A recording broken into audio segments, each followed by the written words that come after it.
Assalamualaikum warahmatullahi wabarakatuh. Perkenalkan, nama saya Iksan Eka Putra dengan NPM C1C022-081, kelas D Akuntansi, S1 Akuntansi, Angkatan 2022. Saya ingin membahas beberapa materi tentang hukum bisnis. Jadi di sini materi pertama kita adalah merger, konsolidasi, akuisisi, dan kepailitan. Jadi di sini kita harus tahu apa itu tujuan merger. Pokok pembahasan, jadi kita harus tahu tujuan merger, konsolidasian, akuisisi, dan pemisahan. Pengertian merger, konsolidasian, akuisisi, dan pemisahan, kelebihan dan kekurangan merger, konsolidasian, akuisisi, dan pemisahan. Jadi bisa kita lihat di sini pokok-pokok pembahasan yang akan kita bahas.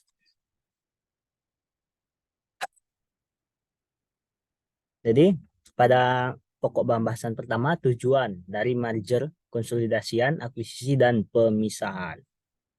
Jadi di sini yang pertama membeli produk lain atau lines untuk melengkapi produk lain dari perusahaan yang akan mengambil alih atau menghilangkan ketergantungan perusahaan tersebut pada produk lain atau servis lain yang ada saat ini. Yang kedua, memperoleh akses teknologi baru atau yang lebih canggih. Yang ketiga, memperoleh pasar atau pelanggan baru dari perusahaan yang jadi objek MKA. Memperoleh hak-hak pemasaran atau produksi dari perusahaan objek MKA. Memperoleh kepastian atas pasokan bahan baku dengan kualitas baik selama dipasok perusahaan MKA. Melakukan investasi atas keuangan perusahaan yang berlebihan dan tidak terpakai. Mengurangi dan menghambat persaingan. Yang kedelapan, mempertahankan kontinuitas bisnis. Kemudian pengertian. Di sini merger artinya penggabungan dari dua atau lebih perusahaan dengan cara tetap melindungi berdirinya satu perusahaan dan melikuidasi perusahaan-perusahaan yang lain. Selanjutnya, konsolidasian adalah penggabungan dari dua perusahaan atau lebih dengan cara mendirikan perusahaan baru dan melikuidasi perusahaan-perusahaan yang ada. Kemudian akuisisi adalah pengambil alihan kepemilikan suatu perusahaan. Dan yang terakhir pemisahan. Pemisahan adalah perbuatan hukum yang dilakukan oleh perseroan untuk memisahkan usaha yang mengakibatkan seluruh aktiva dan pasifa perseroan beralih karena hukum kepada dua perseroan atau lebih sebagai aktiva dan pasifa dua atau lebih perseroan. Kemudian kelebihan dan kekurangan merger, konsolidasian, akuisisi, dan pemisahan. Di sini kelebihan dari merger ada tiga. Yang pertama, memakai nama perusahaan pengambil alih. Yang kedua, biaya lebih kecil. Yang ketiga, tidak memerlukan surat izin usaha baru. Kekurangan dari merger menimbulkan polemik baru. Selanjutnya, konsolidasian. Kelebihannya ada dua. Yang pertama, memakai nama perusahaan baru. Yang kedua, menghilangkan polemik dari masing-masing perusahaan. Selanjutnya, kekurangannya juga ada dua. Berbiaya lebih mahal. Diperlukan surat izin usaha yang baru. Jadi konsolidasian ini sedikit berbanding terbalik dari merger ya. Kemudian akuisisi. Kelebihannya adalah masih memakai nama lama, tidak memerlukan surat izin usaha baru. Kekurangannya ada tiga, kurang efisien, mudah terjadi duplikasi atau pemborosan, dan yang ketiga kepemilikan perusahaan berubah. Kemudian pemisahan. Yang pertama, kelebihannya masih memakai nama lama dan baru, tidak perlu surat izin usaha baru, tidak perlu program rasionalisasi. Sedangkan kekurangannya juga ada tiga, tidak memakai nama pola, perlu surat izin usaha baru, dan perlu program rasionalisasi. Selanjutnya, sejarah kepailitan. Kepailitan pada masa Hindia Belanda tidak dimasukkan ke dalam KUH dagang dan diatur dalam peraturan tersendiri di dalam Pailsman Verordening sejak 1906 yang dahulu diperuntukkan bagi pedagang saja, tapi kemudian dapat digunakan untuk golongan mana saja. Nah, jadi di sini pemerintah mengeluarkan Undang-Undang Nomor 4 tahun 1998 tentang kepailitan yang merupakan pertama memperbaiki terhadap Pailisman Verordening 1996. Adanya penambahan pasal yang mengatur tentang penundaan kewajiban pembayaran utang, mengenal istilah pengadilan niaga di luar pengadilan umum untuk menyelesaikan sengketa bisnis. Pada tahun 2004, pemerintah mengeluarkan lagi Undang-Undang Nomor 37 tentang kepailitan dan penundaan kewajiban pembayaran hutang yang didasarkan pada beberapa asas, yaitu asas keseimbangan, asas kelangsungan usaha, asas keadilan, dan asas integrasi. Selanjutnya, beberapa pengertian dari kepailitan adalah sita umum atas semua kekayaan debitur pailit yang pengurusan dan pemberesannya dilakukan oleh kurator di bawah pengawasan hakim pengawasan. Sebagaimana diatur dalam Undang-Undang Nomor 37 Tahun 2004, tujuan pernyataan pailit adalah untuk mendapatkan suatu penyitaan umum atas kekayaan debitor untuk kepentingan semua orang yang mengutanginya. Kemudian akibat dijatuhkannya pailit. Ada 4 akibatnya. Yang pertama, debitur kehilangan atas segala haknya untuk menguasai dan mengurus atas kekayaan harta bendanya. Yang kedua, utang-utang baru tidak lagi dijamin oleh kekayaannya. Yang ketiga, untuk melindungi kepentingan debitur. Dan yang keempat, harus diumumkan di 2 surat kabar. Kemudian ada materi golongan orang terpiutang. Ada 2. Golongan separatisen, yaitu kreditur pemegang gadai, jaminan, atau hak atas kebendaan lainnya. Yang kedua, golongan dengan hak privilege, yaitu orang-orang yang mempunyai tagihan yang diberikan kedudukan istimewa. Kemudian pengurusan harta pailit. Pengurusan harta pailit ini yang diurus langsung oleh 3 orang. Yang pertama, hakim pengawas, kedua kurator, yang ketiga panitia kreditur. Kemudian keadaan hukum debitur setelah berakhirnya pemberesan. Setelah daftar pembagian penutup menjadi mengikat, maka kreditur memperoleh kembali hak eksekusi terhadap harta debitur mengenai piutang mereka yang belum dibayar. Kemudian penundaan kewajiban pembayaran hutang. Dengan sursens dapat diajukan ketika pertama, harus persetujuan lebih setengah kreditur konkuren yang haknya diakui atau sementara diakui, hadir dan mewakili paling sedikit 2/3 dari tagihan yang diakui atau sementara diakui. Yang ketiga, diumumkan di 2 koran dan berita negara Indonesia. Kemudian pengadilan niaga. Tujuan dan fungsi pengadilan niaga pertama, memeriksa dan memutuskan permohonan pernyataan pailit dan penundaan kewajiban pembayaran hutang. Yang kedua, berwenang memeriksa dan memutuskan perkara lain di bidang perniagaan. Yang ketiga, prosedur yang diterapkan lebih cepat dalam hal perkara selesai dalam 30 hari, tidak ada banding, dimungkinkan diajukan peninjauan kembali atau PK. Kemudian kita masuk ke materi selanjutnya, yaitu paten.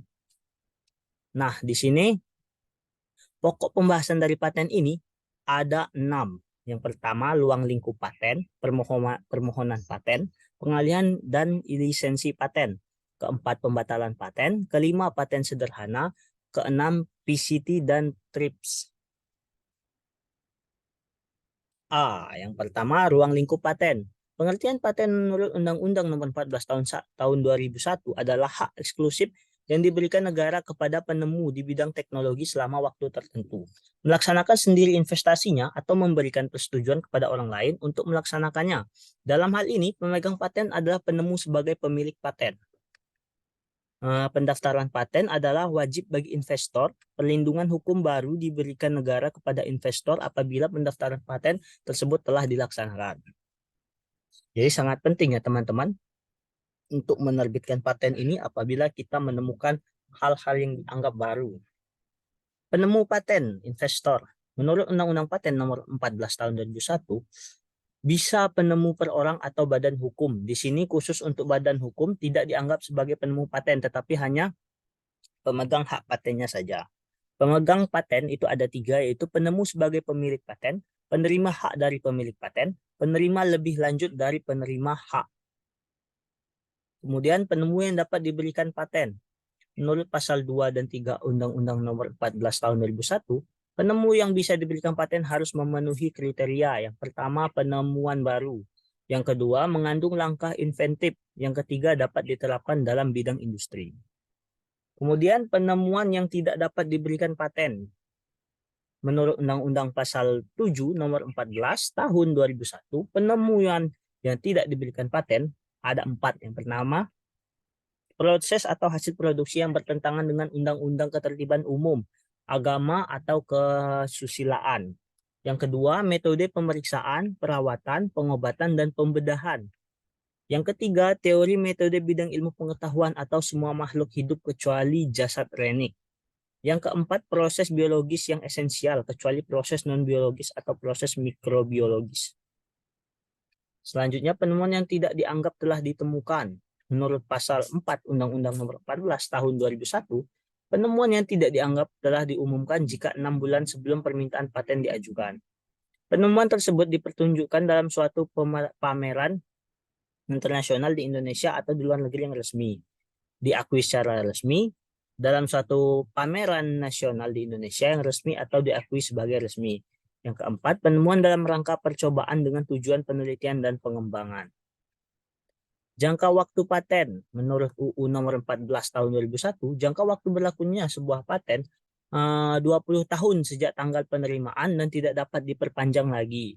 Sedangkan untuk paten sederhana, jangka waktunya adalah 10 tahun sejak tanggal penerimaan dan tidak dapat diperpanjang lagi. Kemudian permohonan paten. Permohonan paten diatur dalam Pasal 20 sampai 41 UU Nomor 14 Tahun 2001.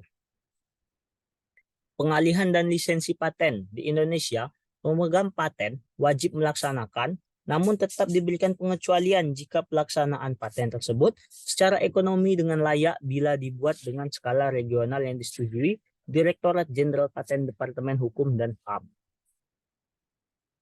Pembatalan paten diatur dalam Pasal 88 sampai Pasal 98 Undang-Undang Nomor 14 Tahun 2001.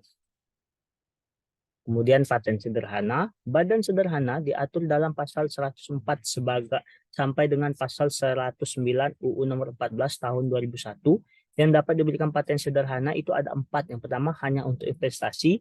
Yang kedua, investasi berupa produk kasat mata yang memiliki kualitas sederhana. Yang ketiga, permohonan pemeriksaan substantif. Yang keempat, paten sederhana tidak dapat diminta lisensi wajib. Jadi di sini kita bisa lihat untuk khusus Undang-Undang Nomor 14 Tahun 2001 itu banyak mengandung isi tentang hal-hal paten ya. Kemudian di sini ada PCT dan TRIPS. Paten Komprehensi 3D atau PCT adalah traktat internasional kerjasama paten yang bertujuan untuk melaksanakan kemajuan ilmu pengetahuan dan teknologi, perlindungan hukum terhadap setiap investasi. Kemudian materi selanjutnya, merek dan indikasi geografis. Nah, di sini pada ini kita bisa lihat pokok pembahasan yang pertama itu ruang lingkup merek. Merek atau brand adalah bahasa Inggris diatur dalam Undang-Undang Nomor 15 Tahun 2001 yang merupakan perbaikan dan penyempurnaan dari Undang-Undang Nomor 14 Tahun 1997 dan Undang-Undang Nomor 19 Tahun 1992. Nah, jadi di sini penyempurnaan dari undang-undang sebelumnya yang menonjol antara lain menyangkut proses penyelesaian permohonan berkenaan dengan hak prioritas perlindungan terhadap merek dagang dan merek jasa, dan perlindungan terhadap indikasi geografis selain perlindungan terhadap indikasi asal. Terus pengertian merek ini, beberapa pengertian menurut pasal 1 Undang-Undang Nomor 15 Tahun 2001, merek itu dibagi menjadi 4, yaitu merek, merek dagang, merek jasa, dan merek kolektif. Hak merek adalah hak eksklusif yang diberikan negara kepada pemilik merek yang terdaftar dalam daftar umum merek untuk jangka waktu tertentu memakai sendiri merek tersebut, atau memberi izin kepada seseorang atau beberapa orang secara bersama-sama atau badan hukum untuk menggunakannya. Permohonan pendaftaran merek ini diatur dalam Pasal 5 UU Nomor 15 Tahun 2001. Jadi di sini apabila merek-merek tersebut mengandung salah satu unsur ini, maka tidak dapat didaftarkan, yaitu yang pertama, bertentangan dengan peraturan dan perundang-undangan yang berlaku, moralitas agama, kesusilaan, atau ketertiban umum. Yang kedua, tidak memiliki daya pembeda. Yang ketiga, telah memiliki menjadi milik umum. Yang keempat, merupakan keterangan atau berkaitan dengan barang atau jasa yang dimohonkan pendaftarnya. Nah, di sini brand identity. Penolakan permohonan pendaftaran merek menurut pasal 5 UU nomor 15 tahun 2001, merek tidak dapat didaftarkan apabila merek tersebut mengandung salah satu unsur ini. Jadi lihat yang pertama, memiliki unsur yang bertentangan. Ini seperti yang tadi, seperti yang ini tadi ya. Jadi kita lewati, sama saja. Kemudian syarat dan tata cara permohonan merek. Syarat dan tata cara permohonan merek tertuang dalam pasal 7 Undang-Undang Nomor 15 Tahun 2001. Pemohon diajukan dalam bahasa Indonesia untuk merek bahasa asing atau di dalamnya terdapat huruf selain huruf Latin. Wajib disertai terjemahannya dalam bahasa Indonesia. Permohonan ditandatangani pemohon atau kuasanya dengan dilampiri bukti pembayaran biaya. Yang ketiga, permohonan untuk 2 kelas barang atau lebih dan atau jasa dapat diajukan dalam satu permohonan yang diatur dengan peraturan pemerintah. Permohonan pendaftaran merek dengan hak prioritas permohonan harus diajukan dalam waktu 6 bulan terhitung sejak tanggal penerimaan permohonan pendaftaran merek yang pertama kali diterima di negara lain yang merupakan anggota WTO. Ini adalah tata cara pendaftaran merek. Yang pertama, merek yang tidak dapat didaftarkan dan ditolak. Pasal 20 UU merek ini mengatur tentang merek yang tidak dapat didaftarkan dan ditolak. Mereka tidak dapat didaftar jika bertentangan dengan ideologi negara, peraturan undang-undang, moralitas, agama, kesusilaan, atau ketertiban umum. Yang kedua, pemeriksaan substantif merek. Pemeriksaan substantif merupakan pemeriksaan yang dilakukan oleh pemeriksa terhadap pemohon pendaftar merek. Segalanya tertuang dalam pasal 16 dan 17 menjadi pertimbangan dalam pemeriksaan substantif. Kemudian perbaikan sertifikat. Pasal 27 UU merek ini mengatur mengenai perbaikan sertifikat. Pemilik merek terdaftar atas kuasanya dapat mengajukan permohonan perbaikan secara tertulis kepada Menteri dalam hal terdapat kesalahan sertifikat merek sebagaimana dimaksud dalam pasal 25 tentang tanpa dikenal biaya. Kemudian permohonan banding. Permohonan banding diajukan secara tertulis oleh pemohon atau kuasanya kepada Komisi Banding Merek dengan tembusan yang disampaikan kepada Menteri dengan dikenai biaya. Komisi Banding Merek. Pasal 33 UU merek ini mengatur tentang Komisi Banding Merek. Komisi Banding Merek terdiri atas seorang ketua merangkap anggota, seorang wakil ketua merangkap anggota, ahli di bidang merek sebagai anggota, dan pemeriksa senior sebagai anggota. Anggota Komisi Banding Merek berjumlah paling banyak 30 orang. Jangka waktu perlindungan dan perpanjangan. Pasal 35 UU merek juga mengatur tentang jangka waktu perlindungan dan perpanjangan merek. Merek terdaftar mendapat perlindungan hukum untuk jangka waktu 10 tahun sejak tanggal penerimaan. Pengalihan hak dan lisensi. Pengalihan hak tertuang dalam pasal UU 41 tentang merek mengatur tentang pengalihan hak merek. Hak atas merek terdaftar dapat beralih atau dialihkan kepada pewaris, wasiat, wakaf, hibah, perjanjian, atau sebab lain yang dibenarkan oleh peraturan perundang-undangan. Kedua, lisensi. Pasal 44 UU merek ini mengatur tentang lisensi. Pemilik merek terdaftar dapat memberi lisensi kepada pihak lain untuk menggunakan merek tersebut, baik sebagaimana maupun seluruh jenis barang atau jasa.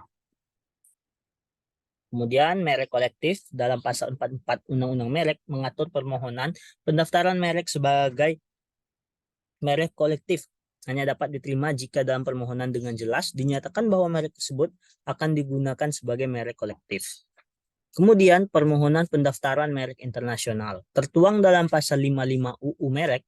Permohonan pendaftaran merek internasional dapat berupa permohonan yang berasal dari Indonesia, ditunjukkan ke Biro Internasional melalui menteri, atau permohonan ditunjukkan ke Indonesia sebagai salah satu negara tujuan yang diterima oleh menteri dari Biro Internasional. Kemudian indikasi geografis. Pasal 53 Undang-Undang Merek ini mengatur tentang indikasi geografis. Indikasi geografis dilindungi setelah indikasi geografis didaftar oleh menteri. Pemohon merupakan lembaga yang mewakili masyarakat di wilayah geografis tertentu yang mengusahakan suatu barang atau produk berupa sumber daya alam, barang kerajinan tangan atau hasil industri, dan pemohon yang merupakan pemerintah daerah provinsi atau kabupaten kota. Pendaftaran indikasi geografis, pasal 55 UU Merek mengatur pendaftaran indikasi geografis. Jadi di sini permohonan geografis tidak dapat didaftarkan jika bertentang kembali lagi dengan ideologi negara, peraturan undang-undangan, moralitas, agama, kesusilaan, dan ketertiban umum. Kemudian pemeriksaan substantif, pasal 58 UU Merek ini mengatur tentang pemeriksaan substantif. Ketentuan mengenai pemeriksaan substantif merek sebagaimana dimaksud dalam pasal 23 sampai pasal 26 berlaku secara mutaris mutandis bagi pemeriksaan substantif. Jangka waktu perlindungan dan perpanjangan, pasal 61 UU Merek ini mengatur jangka waktu perlindungan dan perpanjangan indikasi geografis dilindungi selama terjaganya reputasi, kualitas, dan karakteristik yang menjadi dasar diberikannya perlindungan indikasi geografis pada suatu bidang.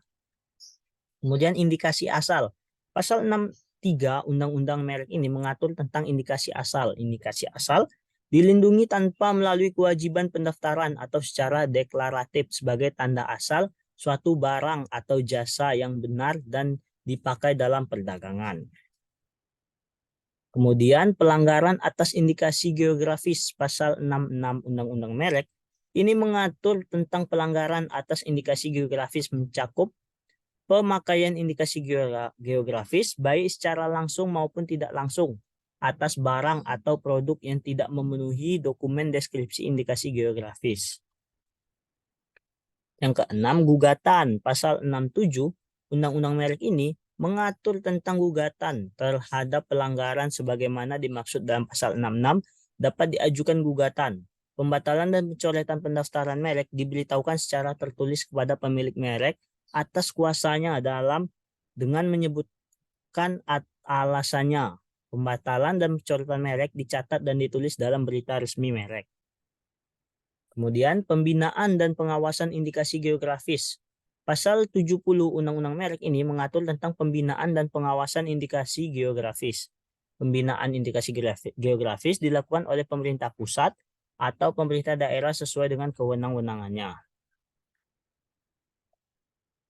Kemudian penghapusan dan pembatalan pendaftaran merek. Yang pertama, penghapusan tertuang dalam pasal 77 Undang-Undang Merek ini.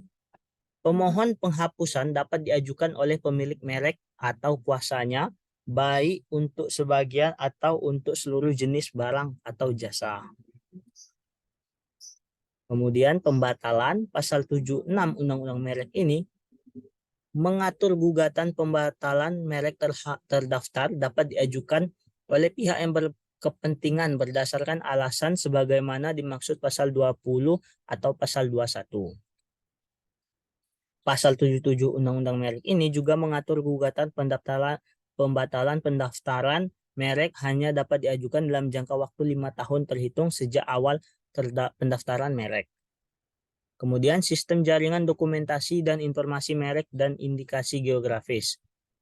Pasal 80 Undang-Undang Merek ini mengatur sistem jaringan dokumentasi dan informasi merek dan indikasi geografis sebagaimana dimaksud dalam pasal 80 diselenggarakan melalui sarana elektronik dan non-elektronik yang dapat diakses secara nasional dan internasional. Kemudian penyelesaian sengketa.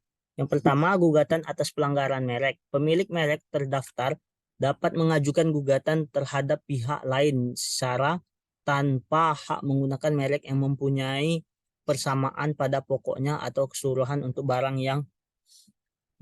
dan jasa yang sejenis berupa gugatan dan penghentian semua perbuatan yang berkaitan dengan penggunaan merek tersebut. Kedua, tata cara gugatan di pengadilan niaga. Pasal Undang-Undang Merek ini mengatur tata cara gugatan di pengadilan niaga sebagaimana dimaksud dalam pasal 30 ayat 3, pasal 68, pasal 674 dan pasal 76.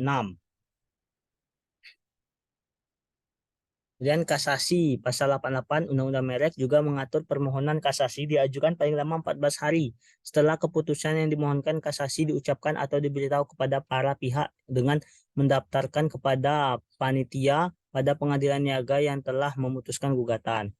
Tata cara pelaksanaan putusan, ketentuan lebih lanjut mengenai pelaksanaan pembatalan dan penghapusan oleh Menteri sebagaimana dimaksud dalam pasal 72 sampai dengan pasal 75 diatur dengan peraturan pemerintahan. Alternatif penyelesaian sengketa. Pasal 93 Undang-Undang Merek ini mengatur juga tentang alternatif penyelesaian sengketa. Selain penyelesaian gugatan, sebagaimana dimaksud dalam pasal 83, pada pihak dapat menyelesaikan sengketa melalui arbitrase atau alternatif penyelesaian sengketa. Kemudian penetapan sementara pengadilan. Berdasarkan bukti permulaan yang cukup, pemilik merek terdaftar yang haknya dirugikan dapat meminta hakim pengadilan niaga untuk menerbitkan surat penetapan sementara tentang pencegahan masuknya barang yang diduga hasil pelanggaran hak atas merek ke jalur perdagangan, penyimpanan alat bukti yang berkaitan dengan pelanggaran hak atas merek tersebut, pengaman dan pencegahan hilangnya barang bukti oleh pelanggar, dan penghentian pelanggaran guna mencegah kerugian lebih besar. Penyidikan. Pasal 99 UU Merek ini mengatur juga tentang hal penyidikan. Penyidikan berwenang melakukan pemeriksaan atas kebenaran laporan atau keterangan berkenaan dengan tindak pidana di bidang merek. Pemeriksaan terhadap orang yang diduga melakukan tindak pidana di bidang merek, permintaan keterangan dan barang bukti dari orang sehubung dengan tindak pidana di bidang bermerek. Pemeriksaan atas pembukuan, pencatatan, dan dokumen lain berkenaan dengan tindakan pidana di bidang merek tersebut. Jadi dari sini kita bisa tahu penyelesaian sengketa ini cukup sulit dan banyak tahap-tahapnya. Nah, di sini ketentuan pidana bisa kita lihat diatur dalam pasal 100 ayat 1 dan ayat 2 Undang-Undang 20 tahun 2016 sebagai berikut. Ini bisa kita lihat sendiri, ayat 1 cukup besar dan lama apabila kita terjerat ke pidana ini. Termasuk untuk ayat 2 miliar denda atau 4 tahun penjara. Kemudian hak cipta. Ini adalah topik pembahasan tentang hak cipta. Ruang lingkup hak cipta. Jadi di sini bagian 1, ruang lingkup hak cipta. Pengertian hak cipta adalah eksklusif yang hanya dimiliki oleh pencipta atau pemegang hak cipta untuk mengatur penggunaan hasil karya atau hasil olah gagasan atau informasi tersebut. Pemegang hak cipta adalah pihak yang menerima hak secara sah dari pencipta atau pihak lain yang menerima lebih lanjut hak dari pihak yang menerima hak tersebut secara sah. Karya kolektif. Karya kolektif didefinisikan sebagai sebuah karya seperti terbitan majalah, antologi, atau ensiklopedia yang di dalamnya terdapat sejumlah kontribusi dan merupakan karya tersendiri dan independen. Penggandaan adalah proses perbuatan atau cara mengandalkan suatu salinan ciptaan dan atau fonogram atau lebih dengan cara dan dalam bentuk apapun secara permanen atau sementara. Fiksasi memiliki pengertian seperti perekaman suara yang dapat didengar, perekaman gambar atau keduanya yang dapat dilihat, didengar, digandakan, atau dikomunikasikan melalui perangkat apapun. Fonogram adalah fiksasi suara, pertunjukan atau suara lainnya yang tidak termasuk bentuk fiksasi yang tergabung dalam sinematografi atau ciptaan audio visual lainnya. Royalti adalah imbalan atas pemanfaatan hak ekonomi suatu ciptaan atau produk hak terkait yang diterima oleh pencipta atau pemilik hak terkait. Kemudian lembaga manajemen kolektif adalah institusi yang berbentuk badan hukum nirlaba yang diberi kuasa oleh pencipta, pemegang hak cipta, dan atau pemilik hak terkait. Kemudian pembajakan adalah pengadaan ciptaan atau produk hak terkait secara tidak sah dan pendistribusian barang hasil pengadaan dimaksud secara luas untuk memperoleh keuntungan ekonomi. Yang selanjutnya penggunaan secara komersial, yaitu pemanfaatan ciptaan dan produk hak terkait dengan tujuan untuk memperoleh keuntungan ekonomi dari berbagai sumber atau berbayar. Kemudian fungsi dan hak cipta dan sifat hak cipta. Jadi di sini ciptaan dalam hubungan bisnis, hasil ciptaan dalam hubungan dinas dengan pihak lain di tempat kerja dimiliki oleh penciptanya kecuali ada perjanjian lain. Hak pencipta tetap berlaku jika penggunaan ciptaan melebihi hubungan dinas. Yang kedua, badan hukum sebagai pemilik hak cipta. Badan hukum dapat dianggap sebagai pemilik hak cipta jika mereka mengumumkan ciptaan tanpa menyebut penciptanya. Kemudian hak ini berlaku selama 50 tahun sejak pertama kali diumumkan. Hak cipta atas potret. Potret tanpa izin tidak boleh diumumkan jika bertentangan dengan kepentingan yang wajar dari orang yang dipotret. Potret yang memuat 2 orang atau lebih memerlukan izin dari semua yang terlibat. Perlindungan hak cipta untuk potret berlaku selama 50 tahun sejak pertama kali diumumkan. Selanjutnya, hak ekonomi dan hak moral. Yang pertama, hak moral adalah hak yang melindungi pribadi atau reputasi pencipta dan melekat dalam diri seorang pencipta. Hak moral tidak dapat dipisahkan dari penciptanya karena bersifat pribadi dan kekal. Hak ekonomi adalah hak untuk mendapatkan manfaat ekonomi atas ciptaan serta produk hak terkait.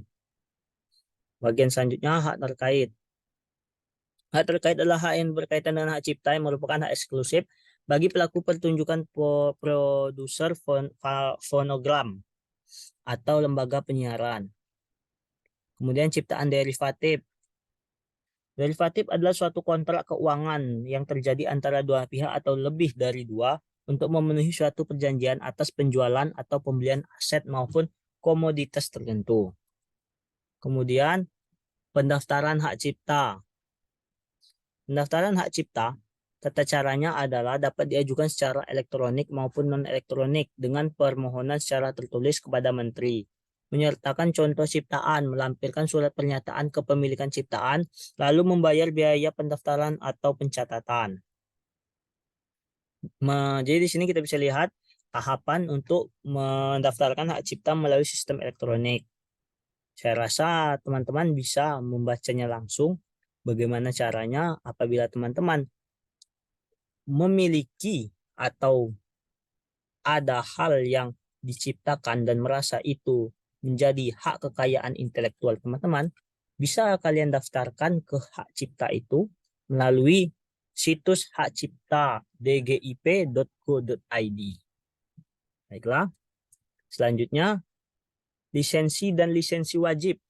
Jadi di sini lisensi adalah pemberian izin atau penyerahan hak atau sesuatu dari suatu pihak ke pihak lainnya untuk melakukan produksi atas suatu produk atau jasa tertentu yang sebelumnya telah dipatenkan oleh yang menciptakannya pertama kali.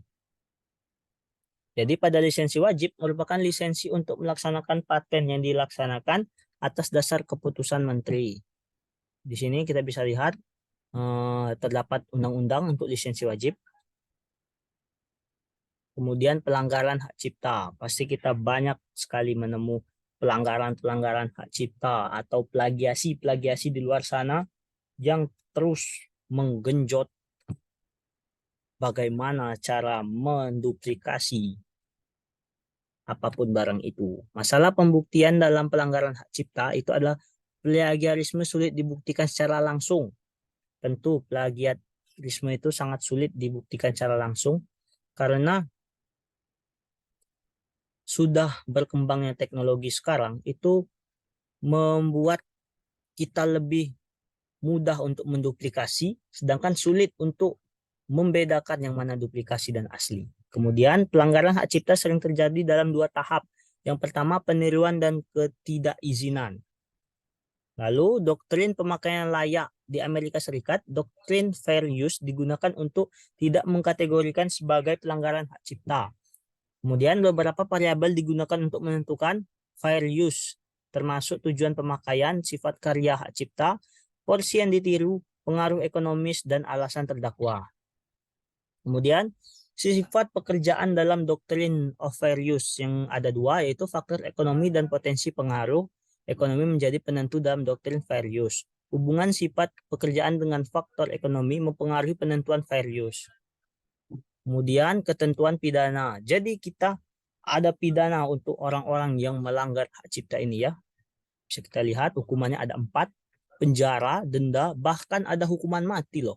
Dan pembebasan bersyarat. Selanjutnya unsur pidananya, unsur perbuatan, unsur subjektif, misalnya kesalahan atau kesengajaan, unsur objektif, misalnya kerugian atau bahaya yang timbul. Jenis pidana, pidana pokok itu penjara, denda, dan lain-lain. Pidana tambahan, pengawasan, pembatalan izin, dan lain-lain. Baiklah, sepertinya cukup sampai di situ pembahasan kita kali ini. Saya ucapkan terima kasih kepada teman-teman yang menonton video saya sampai habis. Apabila ada kesalahan, saya mohon maaf. Apabila ada informasi yang kurang jelas, bisa tinggalkan di kolom komentar. Dan apabila terdapat hal-hal yang mungkin salah dari hasil presentasi saya ini, saya akan introspeksi diri lagi hingga akan memberikan yang terbaik kepada teman-teman. Baiklah, sampai di sini saya menjelaskan. Saya Iksan Eka Putra, pamit undur diri. Terima kasih. Wassalamualaikum warahmatullahi wabarakatuh.